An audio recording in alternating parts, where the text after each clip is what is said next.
Quand j'étais gamin, je faisais partie de ces enfants qu'on pouvait catégoriser de turbulents. J'étais quelqu'un qui sortait très souvent le matin, allait jouer aux billes ou au foot ou simplement aux jeux vidéo. Quand je parle de jeux vidéo, je parle de jeux vidéo dans des salles et j'y passais l'essentiel de ma journée. Quand je rentrais le soir, bien évidemment, je me faisais sévèrement puni par mes parents. Mais il faut bien comprendre ce qui se passait dans ma tête pour que, après avoir été puni, je pouvais quand même me retrouver à refaire le même genre de bêtises 2-3 fois par semaine. Ce n'est pas parce que j'aimais être puni, pas du tout. Mais c'est parce que j'étais sous l'emprise de la peur. Comment est-ce que la peur fonctionne? Figurez-vous que quand je sortais le matin et que j'allais jouer, généralement, je savais qu'il fallait que je rentre vers 11h30 midi. Et bien, il se trouve qu'à plusieurs reprises, 11h30 midi me trouvait à l'extérieur et je ne m'étais pas rendu compte qu'il était déjà midi. Mais comme je savais que je ne devais pas rentrer après midi, eh bien, je savais qu'à partir du moment où il était déjà midi, j'étais entré dans le cercle de la punition. Donc, on allait me punir. Et à partir de là, la peur de la punition qui m'attendait à la maison me maintenait dehors. Je continuais de rester dehors. Je jouais, même si désormais, je ne pensais qu'à la punition qui m'attendait quand j'allais rentrer. Et cette peur faisait que je me disais, bon, je vais rentrer tout à l'heure, je vais rentrer tout à l'heure. Mais à chaque fois, je reportais. Et donc, finalement, je finissais par rentrer à 19h, 20h.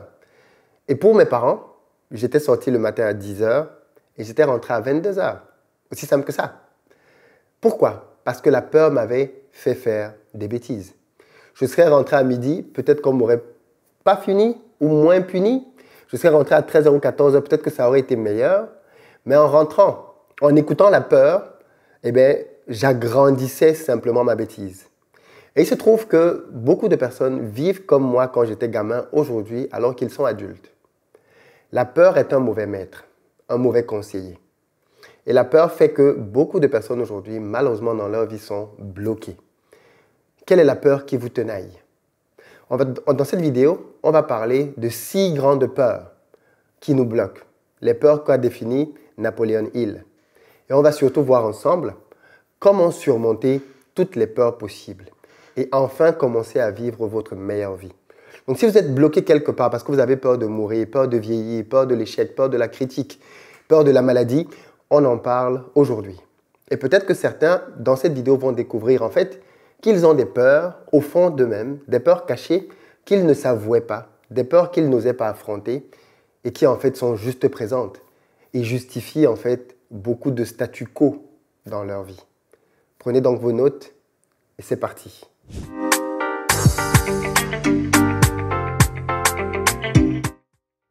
Salut à toi, bienvenue sur ma chaîne, moi c'est Philippe Simo. Ici je te parle d'entrepreneuriat et d'investissement parce que je suis convaincu que ce sont les 2 piliers sur lesquels la communauté noire doit s'appuyer pour émerger. Donc si toi aussi tu veux faire partie de cette belle aventure, 2 choses à faire. La première, abonne-toi à cette chaîne, active la cloche, tu seras ainsi informé de l'apparition de toutes nos vidéos business comme celle-ci qui vont t'apporter du bon contenu. Deuxième chose, va dans la barre de description et clique sur le lien pour recevoir gratuitement le quiz que j'ai créé intitulé Le Révélateur. C'est un quiz sur la gestion des finances personnelles qui va te permettre de savoir si tu gères bien ou pas ton argent. Parce que savoir gérer de l'argent est l'une des compétences les plus importantes pour quiconque veut s'en sortir financièrement. Ensuite, pour ceux d'entre vous qui veulent commencer à gagner davantage de sous, rendez-vous sur mon site investiraupais.com, onglet formation. Vous allez y trouver une batterie de formations que j'ai créées pour vous et qui vont vous permettre d'aller vers la liberté financière. Et puis enfin, pour ceux qui veulent se former en présentiel avec moi, rendez-vous pour les prochaines dates donc qui sont désormais connues. Rendez-vous à Paris le 28 novembre pour la grande messe de l'entrepreneuriat. Donc soyez présents massivement parce qu'on va voir ensemble comment faire pour exploser votre chiffre d'affaires en parlant des meilleures techniques de vente à appliquer pour quiconque veut lancer un business ou alors a déjà un business mais veut passer à un autre palier. Je serai accompagné d'entrepreneurs d'exception qui partageront aussi avec vous leurs meilleures méthodes. Ensuite, on ira en Afrique pour 4 dates. Abidjan le 5 décembre, Dakar le 12 décembre, Douala le 19 décembre et puis Yaoundé le 26 décembre. Les amis, là aussi, dépêchez-vous de réserver vos places. On est en train de regarder s'il y a possibilité d'aller aussi au Gabon. Donc les amis gabonais, peut-être qu'on a une surprise pour vous dans les prochaines semaines. Et les amis des îles, bien évidemment aussi, on sera en Martinique, en Guadeloupe en janvier. Donc là aussi, préparez-vous, la caravane arrive de ce côté-là. Si vous êtes honnête avec vous-même il y a des chances que l'une des raisons pour lesquelles vous n'êtes pas encore en train de vous battre pour réaliser vos rêves et vos projets, ce soit la peur. Soyez honnête, réfléchissez-y quelques secondes. Qu'est-ce qui vous empêche aujourd'hui de vous lancer, simplement? Vous allez vous rendre compte qu'en creusant vraiment, c'est souvent la peur de quelque chose. Peut-être la peur de perdre vos économies. Peut-être la peur de vous séparer de certaines relations qui sont pourtant nocives et toxiques, mais dans lesquelles vous êtes englué. Peut-être la peur du qu'en dira-t-on. Peut-être la peur d'échouer simplement et que les gens se moquent de vous. Peut-être la peur du risque, ainsi de suite. La peur est un élément fondamental dans nos vies qui nous bloque. Et qui nous bloque parce qu'on ne sait pas comment l'analyser. Donc aujourd'hui, on va regarder ensemble 6 peurs, justement, les 6 grandes peurs d'après Napoleon Hill qui bloquent les êtres humains dans leur avancement dans la vie. Et il est question pour moi de vous définir ces peurs-là, de vous montrer comment est-ce qu'elles se manifestent et surtout, à la fin de la vidéo, de vous donner le secret ultime pour vaincre, d'après moi, toutes les peurs. Parce qu'en fait, toutes les peurs ont toujours un dénominateur commun. C'est le fait de se projeter dans l'avenir et d'imaginer un scénario. C'est de là que naît la peur, ok? Vous vous projetez, vous imaginez un scénario généralement catastrophe et le fait que ce scénario puisse survenir dans le futur vous bloque dans le présent. Voilà ce qui se passe, aussi simple que ça. Vous vous imaginez, oh là là, si je prends mes économies et que je me lance dans ce business et que ça ne marche pas, donc qu'est-ce que vous avez fait? Vous vous êtes projeté, n'est-ce pas? Et vous avez imaginé qu'en vous lançant, ça peut ne pas marcher et la perspective que ça ne marche pas, qu'est-ce qu'elle fait? Eh bien, elle vous bloque maintenant. Donc, vous n'agissez pas dans le présent parce que vous vous êtes projeté et vous avez imaginé une situation catastrophique dans le futur. C'est le mécanisme de la peur. Et je vous expliquerai donc comment désamorcer ce mécanisme-là. Mais d'abord, regardons les principales peurs donc, qui nous bloquent dans notre quotidien. La première peur que l'on peut lister, c'est la peur de la pauvreté. Peut-être que vous ne vous en rendez pas compte, mais beaucoup de gens ont peur de vivre dans la pauvreté ou alors de se retrouver dans la pauvreté. Et ce qui est surprenant, c'est que le réflexe que l'on a quand on a peur d'être dans la pauvreté, c'est de faire quoi d'après vous? Eh bien, c'est d'amasser. Quand quelqu'un a peur d'être dans le manque ou dans la pauvreté, généralement, son réflexe, c'est d'amasser. Parce qu'il se dit, en amassant, il va prévenir le mauvais jour. En amassant, il va se prémunir du jour où les choses pourraient ne pas bien marcher. Et donc, du coup, ce qui est phénoménal avec ça, c'est que vous comprenez en fait que même les plus grands bandits dans le monde entier, même les gens qui sont les plus corrompus, les gens qui détournent les fortunes de l'État et qui amassent des millions, des milliards, sont des gens en fait qui ont la peur de la pauvreté. Parce que quelqu'un qui n'a pas peur d'être pauvre n'a pas besoin d'amasser des centaines de millions. Il sait que 1 million, 2 millions suffisent largement pour vivre. S'il continue d'amasser, c'est parce que quelque part, il a peur du manque. Il a peur qu'un jour, il pourrait se retrouver dans une situation où il n'a plus rien. Et donc, pour pallier à cette peur-là, eh bien, le réflexe, c'est d'amasser. Et vous allez vous rendre compte que ce réflexe d'amasser, on peut le retrouver dans différents types de situations. Prenez par exemple votre maison. Est-ce que vous êtes du type de personne qui avait l'habitude, quand vous allez faire des courses, d'amasser? Oui, parce que c'est la même peur. La peur de la pauvreté, la peur de se retrouver sans avoir de quoi manger. Et donc, comment est-ce qu'elle se caractérise quand vous allez faire des courses? Eh bien, plutôt que d'acheter ce dont vous avez besoin maintenant, vous achetez ce dont vous avez besoin maintenant, mais vous prévoyez aussi pour les jours où éventuellement vous pourriez ne pas avoir de quoi manger. Et donc, du coup, vous amassez. C'est le principe de la peur, de la pauvreté. Donc, si vous êtes quelqu'un qui a amassé, en réalité, questionnez-vous vraiment sur votre mentalité par rapport à la pauvreté. Est-ce que vous n'êtes pas quelqu'un qui, finalement, a peur de se retrouver dans la pauvreté? Et votre manière à vous de vous protéger, c'est d'amasser. C'est un signe d'une peur. La deuxième peur que je veux voir avec vous, c'est la peur de la critique. Cette peur-là, elle est tenace. Parce que c'est une peur qui, généralement, se manifeste quand on veut lancer un projet et que l'on pense au qu'en dira-t-on. On pense à notre environnement, on pense peut-être à la dernière fois où on n'a pas réussi un projet et les critiques qu'on a pu recevoir, ou alors simplement on regarde comment est-ce que d'autres personnes sont critiquées quand elles n'ont pas les bons résultats et on se projette en se disant, si je me lance dans ce projet et que ça ne marche pas, je vais me faire critiquer.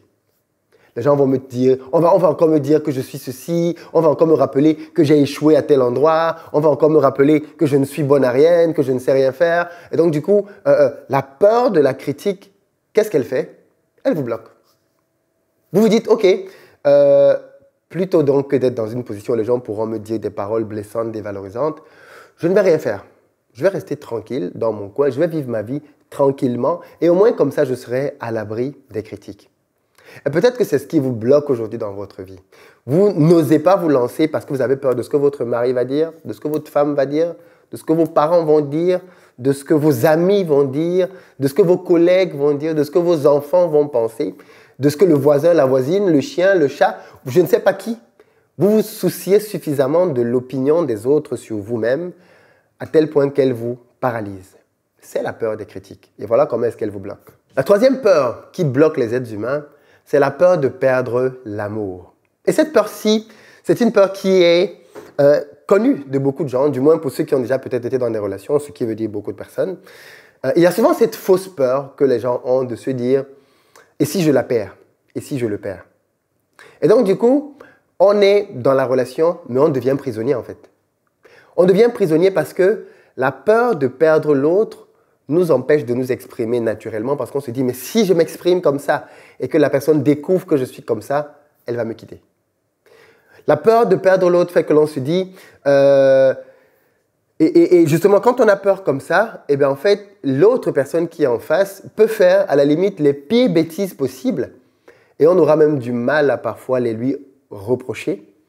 Ou pire, pas forcément pire, mais on est prêt à tout pardonner, même des choses les plus horribles. On peut avoir quelqu'un qui nous frappe, quelqu'un qui nous trompe, quelqu'un qui nous méprise, quelqu'un qui fait tout ce que tu peux juste détester et on reste quand même en se disant que si je le quitte ou si je la quitte, il n'y aura plus personne d'autre pour moi. Ou alors, l'élément que l'on donne souvent de motivation à ça, c'est de se dire, en plus, quand on a déjà des enfants, oulala, en plus, maintenant, j'ai un enfant, j'ai 2 enfants, j'ai 3 enfants, j'ai 4 enfants. Si je quitte cet homme qui me frappe, qui d'autre voudra de moi? Je vais rester et terminer seul. Donc, vous voyez bien que le schéma est toujours le même. On se projette et on se dit, j'ai pas envie de perdre l'amour, j'ai pas envie d'être seul, j'ai envie d'être avec quelqu'un. Quitte à ce que ce soit la mauvaise personne, quitte à ce que ça se passe très mal, quitte à ce que ce soit la bagarre tous les jours. Mais je veux quand même rester avec cette personne parce que si je la perds, eh bien, plus personne ne voudra m'aimer. Et donc, de fait, on reste donc dans des relations dans lesquelles, mais finalement, en réalité, je n'ai pas envie de dire ça pour valider une quelconque rupture, hein. Ce n'est pas mon objet ici. Mon objet, c'est de parler du fait que les peurs nous paralysent et comment est-ce qu'elles nous poussent à faire des bêtises.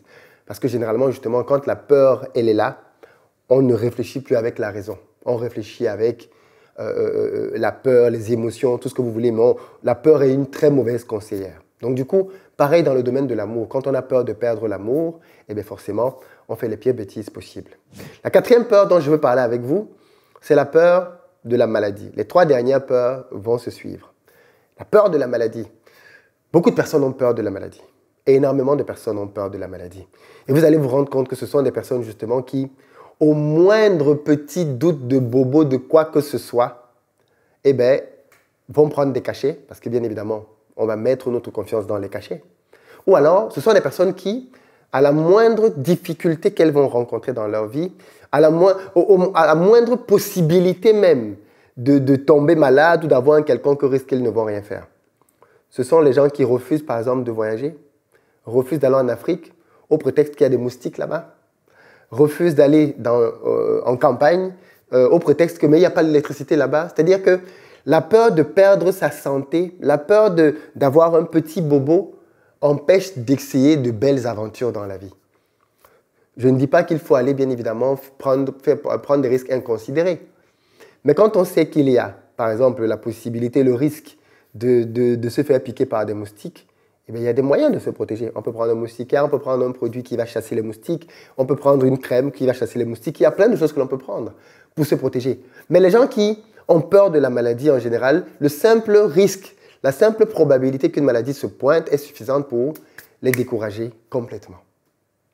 La 5e peur que je vais voir avec vous juste après la maladie, c'est la peur de la vieillesse. La peur de la vieillesse, c'est une peur qui tétanise énormément les gens. Et vous pouvez le voir très facilement. Il y a même une industrie qui s'est créée derrière la peur de la vieillesse. L'industrie de tous les produits rajeunissants. Vous avez des mamans de 60, 70 ans qui veulent ressembler à des jeunes filles de 30 ans. Parce que les gens ne veulent pas vieillir. Les gens ne veulent pas sentir que le temps est en train de passer. Les gens ne veulent pas sentir qu'elles ont accumulé des années. Les gens ne veulent pas sentir qu'elles sont en train de passer à côté de beaucoup de choses. Et donc, du coup, cette peur-là Cette peur c'est cette peur de vieillir fait que on est tout le temps en train de fuir son âge. On ne veut pas donner son âge. On a honte de son âge. On n'est pas à l'aise avec sa propre personne. On essaye de paraître jeune dans la manière de s'habiller, dans la manière de parler. Bref, vous voyez, il y a des gens comme ça qui n'assument pas leur âge et fuient la vieillesse parce qu'il y a la peur de la vieillesse. Et ce sont des gens qui seraient prêts à tout donner, toute leur fortune, si possible, pour rester jeune. D'ailleurs, il y a aujourd'hui de très grandes études qui sont faites là-dessus, sur comment faire pour que l'homme devienne immortel. Parce que beaucoup de gens veulent garder à jamais leur jeunesse. Et donc voilà, il y a cette peur-là qui existe. Et puis bien évidemment, il y a la 6e peur, l'ultime peur, c'est la peur de la mort. La 6e peur, c'est la peur de la mort. Et peut-être que c'est elle qui vous tétanise, vous. Vous avez peur de mourir. C'est la plus grande des peurs. Mais vraiment, c'est la plus grosse peur chez l'homme. La peur de mourir. Et on ne s'en rend pas compte, mais la peur de mourir fait grandir en nous l'instinct de survie. L'homme fait tout ce qu'il peut, en général, pour fuir des situations où il pourrait perdre sa vie. C'est pour ça qu'à chaque fois qu'on voit des gens faire des sports de l'extrême, on se demande ce qu'ils ont pris dans... C'est quoi leur problème, quoi? Les gens qui font... Il y a tellement de sports de l'extrême maintenant que tu te demandes, mais c'est quoi leur truc, quoi? Les gens qui escaladent des tours, par exemple, sans aucune protection. Il y a plein de gens qui font ça maintenant. Ils escaladent des tours, des monuments, sans aucune protection. Et à la fin, en haut, ils sont applaudis de tout le monde. Ok, d'accord. Moi, j'ai vu comme ça une vidéo un jour qui m'avait choqué d'un jeune homme en Asie qui aimait faire des postures de freestyle, c'est-à-dire dans des positions très complexes. Il vient par exemple au-dessus d'une tour sans aucune protection, il met les mains en bas, les pieds en haut, il commence à faire des pirouettes. Et un d'eux est arrivé comme ça au sommet d'une tour un jour, sur une barre. Il a mis sa main, il a essayé de faire son geste et il est tombé. Il avait la caméra qui filmait. Je me suis juste dit, qu'est-ce qu'il peut penser pendant les quelques secondes? Parce que entre 100 étages et le sol, tu as le temps de te voir tomber. Qu'est-ce qu'il peut penser? Bref, dans tous les cas, tu as la peur de la mort qui nous paralyse. Alors, il y a bien évidemment l'extrême dont je viens de parler, les gens qui font comme si la mort n'existait pas et comme s'il ne fallait pas du tout s'en méfier. Mais la peur de la mort est quand même une peur qui est très présente chez l'homme. Et c'est une des peurs qui empêche en réalité de pouvoir prendre des risques. Parce que de manière ultime, de toutes les peurs dont j'ai parlé, celle qui fait vraiment le plus peur, c'est forcément la peur de perdre sa vie. Et donc, qu'est-ce qui se passe donc en général? C'est que l'on réagit par rapport à ces peurs-là et on s'empêche de vivre au quotidien comme il faudrait. Mais quel est donc le secret pour vaincre la peur? C'est avec ça que je vais quitter cette vidéo. Comment faire pour vaincre la peur? Mais avant ça, dites-moi dans les commentaires par quelle peur vous êtes concerné. Je vous en ai cité 6, lesquelles vous concernent. Si vous avez d'autres peurs que je n'ai pas citées, n'hésitez pas à les partager dans les commentaires. Mais moi, j'ai fini par me dire, dans quelles circonstances dans la vie est-ce que nous faisons fi de la peur et nous avançons? Eh bien, je pense que s'il fallait uniquement écouter nos peurs, personne d'entre nous ne sortirait de la maison. Parce qu'il faut bien juste avoir conscience que quand vous sortez de la maison, il y a tellement d'opportunités pour vous de vous faire tuer par jour que si vous les considérez toutes, vous ne sortez pas de la maison. Quand vous marchez sur le trottoir, est-ce que vous savez qu'il suffit juste qu'une voiture, une des personnes qui est dans sa voiture, soit distraite pour qu'elle lâche son volant et que la voiture vienne sur vous? On a vu plein de vidéos comme ça sur Internet. Des personnes qui étaient sur le trottoir et des voitures qui sont venues les trouver là. Certains sont morts comme ça. Pourquoi est-ce que vous ne restez donc pas chez vous tous les jours avec la peur qu'une voiture peut sortir du trottoir pour venir vous cogner? Parce que vous relativisez et vous vous dites la probabilité que cet événement arrive est tellement minime, primo. Mais surtout, deuxio, quand vous sortez de la maison, vous ne pensez pas à tous les risques potentiels d'accident. Vous pensez juste à ce que vous allez faire. Vous pensez aux courses que vous allez faire, vous pensez à l'ami que vous allez voir, et vous êtes transporté par les autres possibilités. En fait, dans la vie, il y a toujours plusieurs possibilités quand vous voulez poser un acte.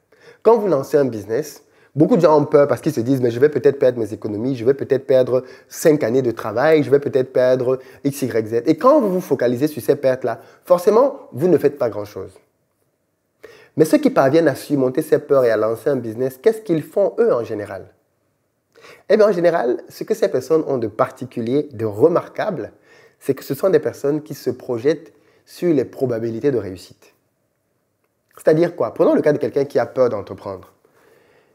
plutôt que de penser à tes 2 ans d'économie, tu peux te dire que si je me lance dans l'entrepreneuriat et ça marche, en fait, je pourrais gagner en 1 mois ce que je gagnais avant en 1 an. Si je me lance dans l'entrepreneuriat et ça marche, eh bien, je pourrais enfin m'acheter la maison de mes rêves. Je pourrais m'acheter la voiture de mes rêves. Je pourrais offrir le voyage de mes rêves, le voyage que mes parents ont toujours voulu. Je pourrais faire plaisir à mes enfants. Je pourrais. En réalité, les entrepreneurs, ce sont des gens qui sont portés par tout ce que l'entrepreneuriat peut leur permettre de réaliser. Et dans la vie, tant que vous serez fixé sur les possibilités de réussir, et c'est ce que les entrepreneurs font, vous allez avancer. Mais tant que vous allez être fixé sur les possibilités d'échouer, vous allez être tétanisé. Et donc aujourd'hui, dans votre vie, vous êtes certainement bloqué parce que vous pensez à tous les domaines qui peuvent vous tétaniser. J'aime bien parler de cet exemple-là, mais pourquoi est-ce que des parents ont des enfants? Or, vous pensez qu'il y a un seul parent, une seule maman qui ne sait pas que l'enfant qu'elle est en train de faire peut mourir dans son ventre? Bien sûr que si, les mamans le savent. Et d'ailleurs, certaines ont vécu ce traumatisme-là. Vous pensez que certaines ne savent pas que l'enfant peut mourir à l'accouchement? Vous pensez qu'elles ne savent pas qu'elles-mêmes, elles peuvent mourir à l'accouchement? Vous pensez qu'elles ne savent pas que les enfants peuvent naître avec des handicaps sérieux? Vous pensez qu'elles ne savent pas que les enfants peuvent mourir en bas âge, un accident domestique à la maison? Les parents savent tout ça. Et pourtant, ils font des enfants constamment. Pourquoi? Eh bien parce que quand ils font un enfant, ils pensent à la joie, au bonheur que cet enfant va ramener dans leur vie. Et parce qu'ils pensent uniquement à ça, et parce qu'ils se focalisent là-dessus, ils vont vers cette aventure dangereuse qu'est le fait d'obtenir un enfant, jusqu'à ce qu'ils y parviennent. On connaît même des gens qui ont eu des fausses couches et qui ont continué derrière jusqu'à ce qu'ils aient un enfant. Pourquoi? Parce qu'ils étaient fixés sur la récompense. Voilà donc le secret simplement. Si vous voulez vaincre vos peurs, arrêtez de regarder les échecs, regardez les récompenses. Parce que tous les actes que vous posez peuvent certes échouer, mais ont souvent des récompenses qui sont liées. Et si la récompense est importante, alors ayez les regards fixés dessus. Parce qu'avec les regards fixés sur la récompense, vous allez obtenir des résultats extraordinaires. Parce que la récompense, justement, va être un motivateur énorme qui va faire que vous allez pouvoir surmonter les difficultés jusqu'à ce que vous obteniez le résultat que vous cherchez. Voilà comment est-ce que je combats les peurs, voilà comment est-ce que je vainc les peurs dans ma vie, et voilà comment est-ce que je pense, vous aussi, vous pouvez vaincre les peurs. Parce que tout le monde a peur quelque part dans sa vie de quelque chose. Je pense que c'est une vidéo que vous devrez partager massivement à tous ceux que vous aimez, même à ceux que vous n'aimez pas, parce qu'elle peut réellement les aider. Dites-moi dans les commentaires ce que vous en avez pensé. Je vous dis à très bientôt.